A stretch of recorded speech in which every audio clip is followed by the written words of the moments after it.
Tika, wait lang. Sabi mo yan kasi next year. Next year ulit yun ah. Kaya nga hindi fresh yung binili ko eh. Ano ba yan? Lalabahan Wow! Itong gusto ko. Wow! Tama na to kasi brown ang gusto ko. Brown ba to? Apricot yan, mother. Apricot. Tignan mo naman si Big Boy, nakiki-unbox din siya. Uy, kaganda ng aking bag. Cute. Wow. Tignan mo. May laman to? Wala. Tingin.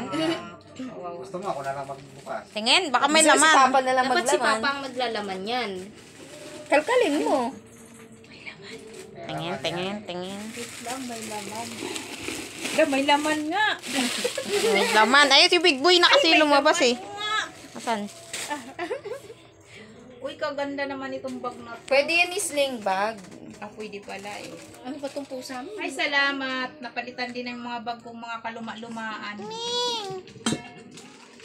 Oo, oo. Nag-unboxing na Nag-unboxing din siya eh. Ako na daw pong bahala sa chicharon.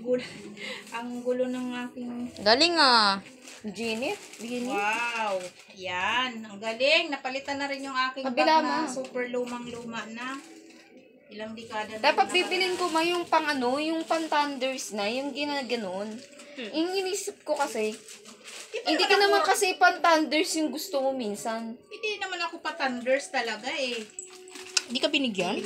Boy? Ano ba yan? I thank you sa flower na to ah. Expected ko kasi kuan fresh eh. Hindi, nalalanta yun. Nagagamit mo pa nga next year eh. Hanggang next year. Magagamit natin yung props. Yan na uso ngayon. Di mo ba alam na yan ang uso ngayon? O, picturean mo na siya.